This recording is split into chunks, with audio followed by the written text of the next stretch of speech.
was installed in Somaliland, there are a lot of dignitaries who came to Minnesota.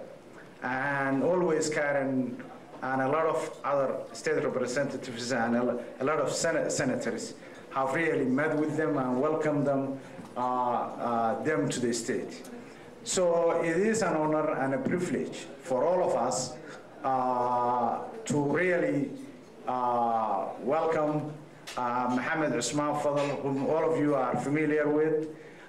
He used to be the planning minister in Somaliland, and now he's the vice chair of Somaliland. He's a PhD holder, and he is one of the brightest Somalilanders in Somaliland and abroad that all of us are looking really up to.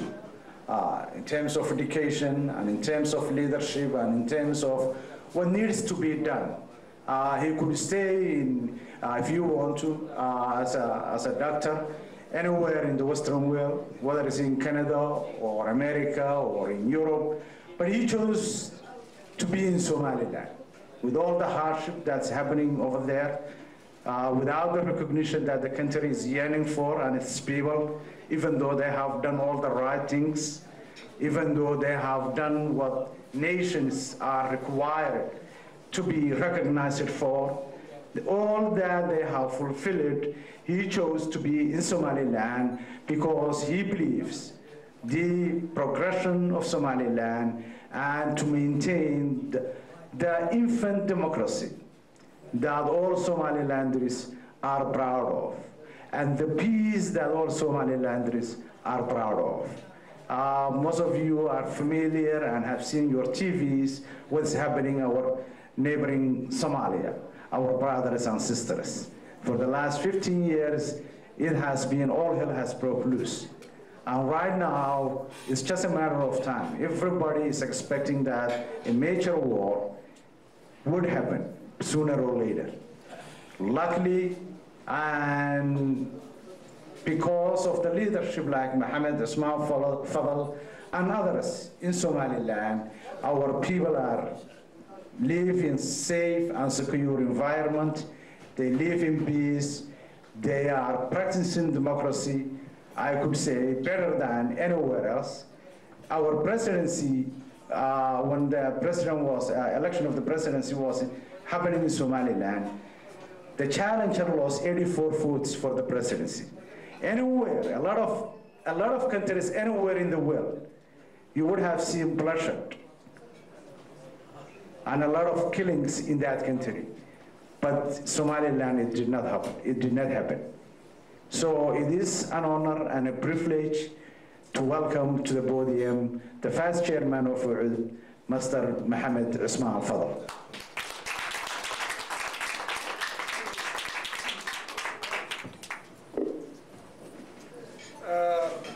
Assalamu alaikum wa rahmatullahi wa barakatuh. I would say I would speak in English. In Somali, but I would say first a few words in English. It has been, first let me be very thankful and I'm very grateful really for those of you who organized this wonderful meeting, and for those of you who have taken the trouble to come here, especially the community. But it has been an honor for me. It has been a double, double benefit for me. One, experiencing and meeting such wonderful people who lead be the leaders of the United States, for which the whole world looks up to in terms of democracy, in terms of justice and power. But as well also to meet with my Somaliland colleagues who should also, I'm glad, are actively participating in their own country, and whom I hope also to be supportive of our home country.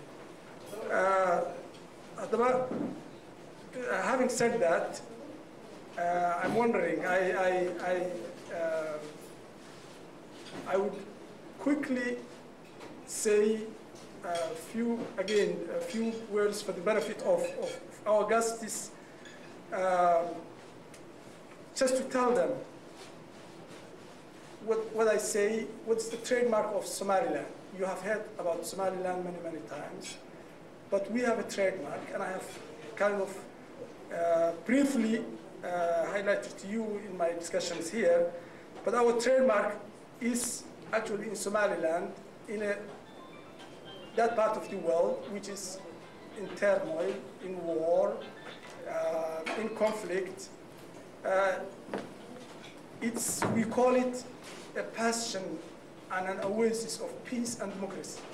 So our trademark is peace, our trademark is democracy. To say something about the peace, we had, as I mentioned earlier this evening to you, over 31 conferences, peace-building conferences in Somaliland from 1991, 1992, 1993, 1994, 1995. That period, it was just after the turmoil, after we established our own state, over 31 peace conferences, several of them at the national level, many of them at the regional level, at the village level, at the community level. And that we excelled, and our trademark is talk and dialogue to solve our problems. We stopped using the guns a long time ago. Now, that's our trademark. Our trademark is, at present, a small country, people, energetic, young democracy, which is really at the cutting edge of what I say in that part of the world. We held elections. We have our democratic institutions, the political parties, the bicameral legislature, the Gurti House, all ruled, and so on and so forth. We have the rule of law. We have the free press. In our country, we have at least 6 daily papers, all coming out every day in our language. While, in fact, about half of our population may not even read. But it is that much that our people try. Somebody will read for a whole group of people for one paper. And it's a free press. We fought for it, for that free press. It hasn't come as a precedent. I would only ask, what is the trademark of our neighbors? The Somalis, Somalia, that I have been telling you about, they have been breeding warlords. There has been all sorts of problems. What we always say is that if you are successful here, then you can support us. If you are not successful and integrated and part and parcel of this community here, then you are struggling. You're always struggling with yourself. So first and foremost of all, concentrate and be part of this great nation. Then we can have your support. On top of that, then we will invite you to be part of the leadership, to run for the parliament, to run for the presidency. I was telling them that the diaspora is a good part of what we have in Somaliland. Let me say,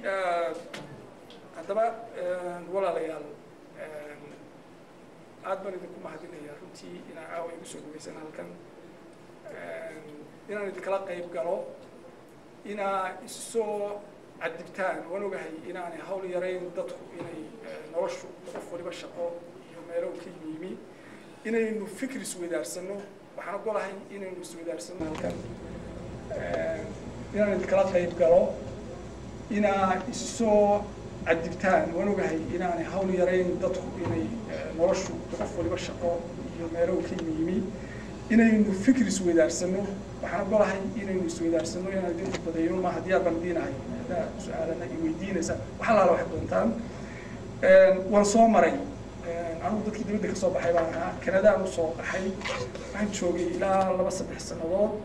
1992 markii ugu horreysay ee aan dhoofi karo ayaan ku noqday Somaliland, October 1992 shirkii Boorame intaan la gelin. ilaa intaana waxaa ii muuqata halkay ka soo kacday iyo halkay maanta joogto marka marar badan baa la warwaraa waxba yaan la warwarin meelo ka adag bay soo martay waxaasuna waxa weeyaan waa dadka iskaashaday ee ku goostay inay aayahooda iyo mustaqbalkooda horumariyaan maxay doonayaan cadaalad iyo horumar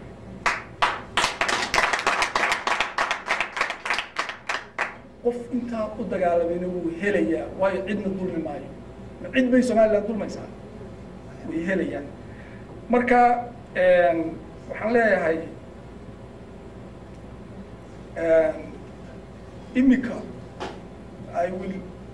maybe I will transfer that in English and you will